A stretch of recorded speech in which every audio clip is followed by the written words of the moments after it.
And what's going on, Los Angeles Bruin Nation? Welcome to another episode of the Bruin Bites. The Madman here, excited to get into all things UCLA football as well as basketball.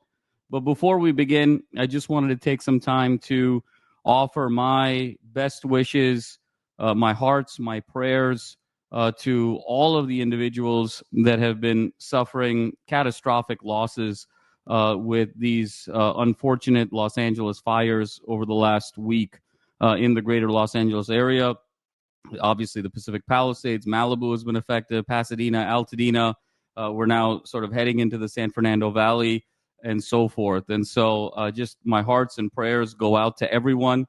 We took a few days off from this show in honor of that and wanted to be respectful and appropriate of folks having to sort of deal with those situations. And even I myself, as someone with a family that lives close to the UCLA campus, have been sort of monitoring things very, very closely and wondering if and when we have to evacuate. So I wanted to just start there that obviously whether we're Bruins or Rams fans or Chargers fans or Lakers fans or Clippers fans or dare I even say USC Trojan fans, we're LA and native Angelenos first and foremost. So we wanted to pause as a network to just sort of offer that to all of our listeners and our viewers and just my best wishes to everyone here. And with that, hopefully this episode can serve as a bit of an escape, a bit of levity and a bit of entertainment in a time that's been very, very difficult for the Los Angeles community.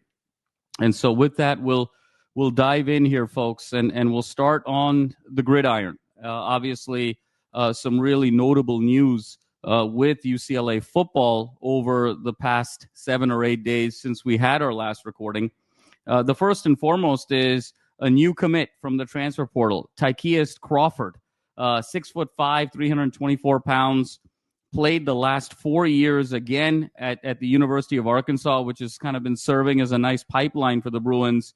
Over the course of those 4 years, had 6 starts over the previous 3 seasons. He comes to UCLA with another year of eligibility, a nice rotational piece within the overall Arkansas offensive line in a very physical and talented Southeastern Conference, as we all know, and being able to slot Crawford in and fight for depth and rotational pieces within that offensive line, I think is critical. And in addition to Crawford, UCLA was also able to get Katie Arnold, 6'7", 315 pounds from Jacksonville State, played a lot of meaningful snaps for Jacksonville State over the first half of the season up until the middle of October, and then for whatever reason kind of fell out of favor with that rotation. But with that size and that body, the opportunity now to bring in Crawford, bring in Arnold into this rotation that has already seen some significant gets of the likes of Armella and Ford and so forth, now allows UCLA to be able to bring in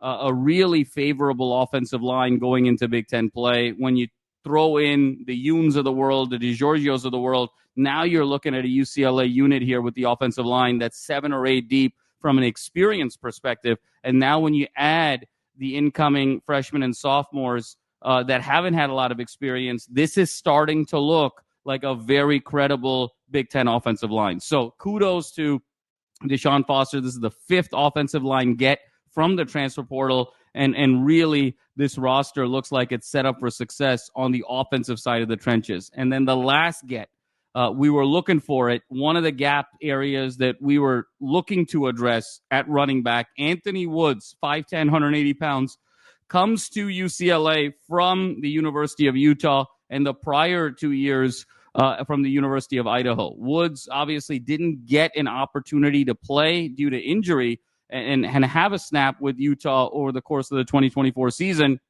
but 2 very, very strong seasons with the University of Idaho in 22 and 23 to the tune of over 2,000 yards rushing, over 5 yards per carry, 27 total touchdowns. Most notably in that 2023 season, he had 1,131 yards and 16 rushing touchdowns on a 5.5 yards per clip. And the fact is that if somebody like Woods caught the eye of Kyle Whittingham and that power running game that Utah has been able to run very successfully over the last 6, 7, 8 years, that zone running scheme and that power that Utah loves to run. If it caught the eye of Whittingham, you know there's something to really like about Anthony Woods. He comes back home, a former decorated athlete at Palmdale High School, and now when you bring in Anthony Woods with presumably Berger coming back, you got Carson Cox as a decorated recruit, and then Cameron Jones is sitting there ready to break out in this 2025 season.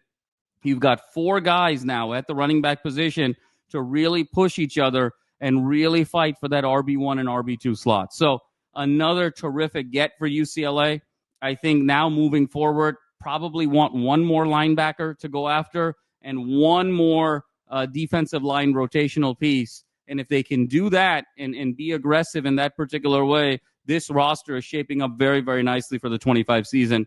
And again, this is now a transfer portal class that's sitting at number 7 in the country after all the dust has settled.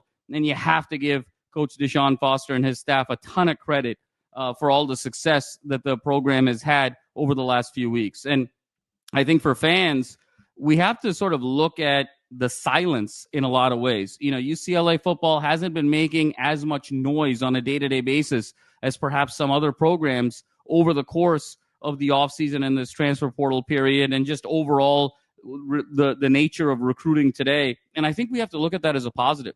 Look at the number of programs that are seeing mass exodus of talent and then a mad influx of talent. And just the volatility that we're seeing across the country is absolutely significant. And you look at UCLA, it really feels like it's a model of stability right now. When you look at the fact that you had the exits at the very beginning of the transfer portal window, Loya, Sturdivant, TJ Harden exited. But since then, there have been no exits from the program, only inputs back into the system. And I think that's absolutely significant and really speaks to a culture and identity and programmatic values that DeShaun Foster and his staff are building. And it's something that we as Bruin Nation should be extremely proud of. When you think about the landscape of college football at a macro perspective, to have any sense of opportunity for culture in today's day and age of college football, when the sport has become so transactional with infinite number of transfer portal entries, NIL playing such a huge role, playing time, all of these things, the individualistic and the business and the transactional nature of the sport have made it such that building culture in football programs is so difficult, if not darn near impossible. But if you look back at the last 4 national champions in this NIL era, what do we see? We see Georgia in 2021 and 2022 winning 2 national championships. We see Michigan winning the national championship last year, and presumably we'll see Ohio State winning a national championship this year. What do those programs all have in common? Kirby Smart of Georgia was a Georgia alum. John Harbaugh, when he won the national championship in Michigan, was a Michigan man. And now when you look at Ryan Day of Ohio State, while he didn't directly go to Ohio State, he was blessed by Urban Meyer, a native son of Ohio. So really the key is to go back to coaches that either are alums of the university or are from that region to begin with, and really look at these jobs as callings and not as stepping stones and not as something that they can sort of pad their resume with. And when you look at UCLA and you look at DeShaun Foster, who is an alum and who has said that if he is not the head coach of this program 20 years from now, he's done something wrong. And when you look at his associate head coach in Jerry Neuheisel, a UCLA legacy, someone who treats this as his calling, and you see the staff that they're building around, it's very, very clear that UCLA is really leaning into the idea of having alums and people that deeply care about the university and the Bruin values as the linchpin to this overall program, and then building talent with 3 stars, with 4 stars, with development being the name of the game. So again, Bruin fans, perhaps with DeShaun Foster's lack of head coaching and even coordinator experience in years past, the fact is this is a game plan that I believe is going to be a recipe for success for UCLA. We might take some pain like we did just this past year with 1 more rebuilding year, perhaps even 2, but this is the way that UCLA football gets back to its rightful place as a year-over-year conference contender in this new world, and I'm all for it, and they've done an absolutely tremendous job. I wish now, switching gears a bit, that we could have the same level of optimism about vision and direction and management and tactics and strategy with the basketball team that we do right now currently with the football team. And over the last 8 days, it has been a dark period for the Mick Cronin-led UCLA Bruins. 3 consecutive losses, 0-3 over the past 8 days. A very difficult 66-58 loss on the road to Nebraska, followed, of course, with the 94-75 defeat at Pauley Pavilion to Michigan, one of the worst home losses in UCLA basketball history in recent memory, and then followed up with a road trip to Maryland, 79-61 defeat at the hands of the Terrapins. So lots to get into here. But I think at a tactical perspective, we have to begin with the outside shooting. And this is a team that over the last 3 games, particularly from the three-point line, we've talked so much about this team's ability to shoot as being kind of the last piece of the puzzle, that perimeter shooting. And with the roster that they have, with the depth, the versatility, the toughness, this is, in my estimation, roster-wise, this is a Final Four quality roster if they can be consistent outside shooters. And just 12 for 66 from three-point land over the last three games, which is good for 18%. So obviously, you're not going to beat anybody. You're not going to beat 5 guys at the YMCA. You're not going to beat anybody at 24-Hour Fitness. You're not going to beat anybody at the park shooting 18% from 3, let alone a Division I Big Ten basketball. And when you sort of break that down, so often we've talked about, look, Bilodeau is really the offensive nucleus of this team. Daly and Johnson are those 2 stalwart wings, both offensively as well as defensively bring so much versatility to the team. Their ability to get to the rim, their ability to shoot from the outside, their ability to defend 1 through 5. It really comes down to your lead guards, because if Bilodeau plays to his averages and Daly and Johnson play to their averages, the recipe for this team is, can you get 2 lead guards in double figures? And if you can do that, you're going to be deeply successful. And we said, look, between Mack, between Andrews, between Clark, between Stefanovic, if any 2 of those guys can get into double figures, that is going to be the recipe for success. And if you look at what happened against Nebraska, only, Mack was in double figures. And then when you look at I should say only Stefanovic was in double figures. Then when you look at what happened in Michigan, only Mack was in double figures. And then when you look at what happened in Maryland, none of those guys were in double figures, and it was the freshman phenom Trent Perry that came through in double figures. So not enough consistency from a lead guard perspective there, and it's really exacerbated by Dylan Andrews. And we love Dylan Andrews so much for his veteran leadership. I think his presence in the locker room, his presence in practices, and just the overall trust that he's gotten from Mick Cronin has been absolutely significant. But over the last 5 games, as the competition has ramped up, obviously he had the huge shot against Oregon on the road. We followed that up with a great win against Arizona, tune-up game with Prairie View A&M. But then since that North Carolina game till now, these 5 games where the competition has really elevated consistently, Dylan Andrews is averaging 2.8 points per game on 6 out of 30 from the field. And so 2.8 points per game on 20% from the field is simply not going to be able to get it done. And at a tactical level, Mick is really going to have to look at making a lineup change here. And he's got a couple of different approaches. You can go with skill or you can go with size. And I think the size argument is to be able to say, okay, pull out DA and bring everybody else up a position. Have Sky Clark as your lead guard, and then pull in Kobe, Daly, Bilodeau, and then bring in Mara. I think Mara would be the obvious big man choice because he's still an offensive threat. He's got a really nice finesse game, jump hook off of either hand. He's going to be able to create that spacing. And now you can have a true kind of 1-2-2 offense where you got your lead guard and Clark at the top of the key.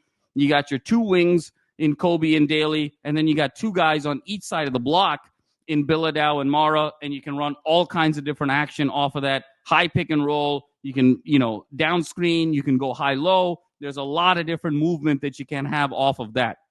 Now, there's an argument to be made that perhaps should Clark also be the lead guard? I think he should be, with this new configuration. But look, you can even give Trent Perry a chance at lead guard and see what that looks like. But I think this sort of 1-2-2 approach is probably where you want to go. The alternative is to say, keep Billadau at the 5, have, Kobe Daly slide down at the 4, Kobe at the 3, and then who's going to be your 2?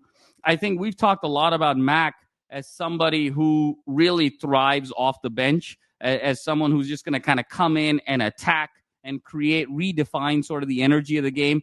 And you don't want him coming in and having to deal with playmaking and having to deal with floor spacing. You want to let Mac be Mac and come off the bench. I think DA needs some time where he's going to have to kind of slide back in the rotation. And so that leaves you with either Stefanovic or you try Trent Perry at the 2.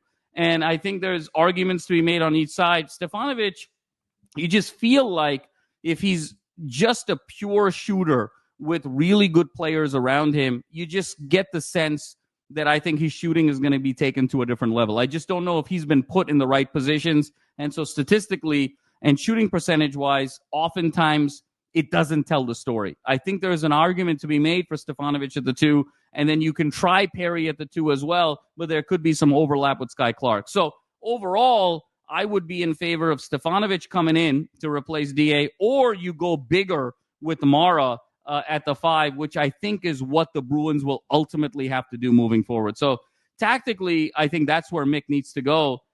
But taking a step back strategically, a lot of conversation over the past few days with Mick Cronin's comments, particularly after the Michigan game, where he called the Bruins players and coaches soft. He called the players delusional. He said that they were nice kids, but they really had no idea what it took to win, to work hard, to be successful, essentially was the gist. And then he followed that up with getting ejected out of the Maryland game, where he said, look, I understand that UCLA is the new team on the block in the Big Ten, and insinuating that there were some biases in terms of officiating, and then saying he sort of purposefully egged the officials on to get him ultimately thrown out of this game. I've had a couple of days to sort of reflect on that. One is, I think leadership is all about elevating the people around you. And when you're in charge, it's all about getting people in the right positions to succeed and taking the accountability on yourself when things don't work. When you're the highest paid, when you're at the top of the organization, ultimately the buck stops with you. And I remember a great quote from Peyton Manning when he said, in the NFL, because the quarterback gets paid so much more than everybody else, and because the quarterback gets so much more attention than everybody else, when you win, it's we. And when you lose, it's me. And that's really the approach that needs to be taken. I was so disappointed in Mick's comments where he essentially blamed everybody but himself. He blamed his players. He blamed his assistant coaches. He blamed the referees. He blamed biases in terms of the conference. Everyone and everything was blamed except for himself. And ultimately, Mick is the one who got the NIL that he needed in this particular season. He's the one who built the roster in his image. He's the one who's in charge of offensive and defensive schematic strategy. This is all ultimately on Mick Cronin. And the fact that he took a shot to his players, you have to really wonder, where is this team psyche? And are they really going to play for him moving forward? And that's going to be the question that remains to be seen. As someone who's rather plugged in with the university, talked with a number of university insiders in the past few weeks and in the past few days, and there has always been a sense over the last few months and really from last season into this season, there's a question whether or not Mick Cronin really epitomizes Bruin values.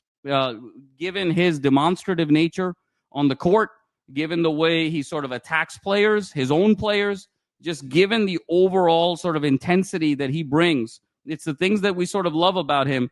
But there has been questions within the university about whether or not Mick Cronin aligns with Bruin values. And that's something that we're going to have to watch and monitor here moving forward.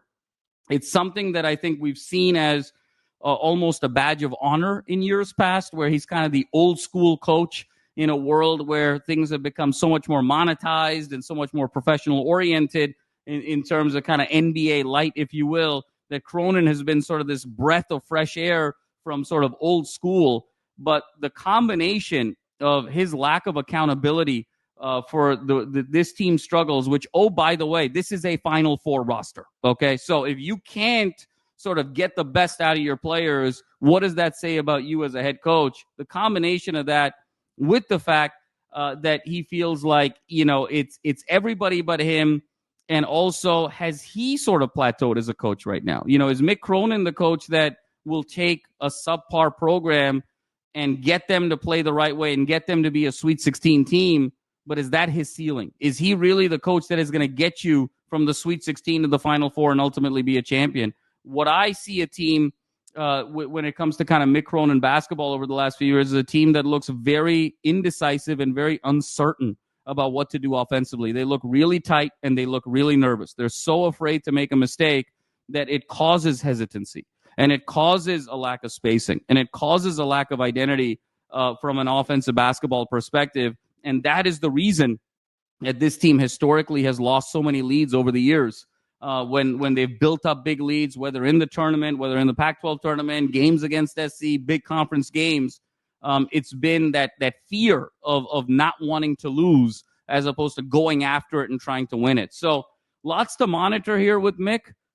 He really needs to take a hard look in the mirror, because if this season free falls, and this is going to be a second consecutive year, potentially, if the Bruins don't make the NCAA tournament, Martin Jarman's going to have to ask some really tough questions, because we could very well be watching the end of the line with Mick Cronin. I don't want to be overly dramatic about it. I know we touched on this a couple of episodes ago, and said, look, Mick is, a great coach and a great institution to this university as a head basketball coach. So if he's struggling, you got to take it with a pinch of salt. But the evidence right now is starting to swing in a different direction.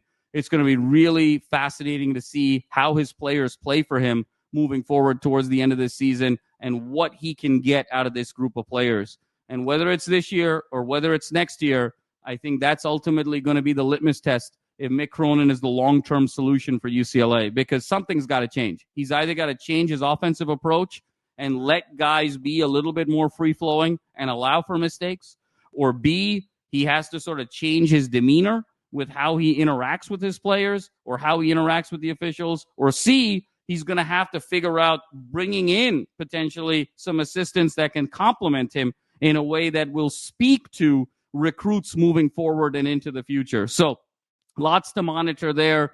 But as always, anything that drops, we got you covered right here, Bruin Nation. Lots of love to everyone out in Los Angeles. And as always, fours up forever.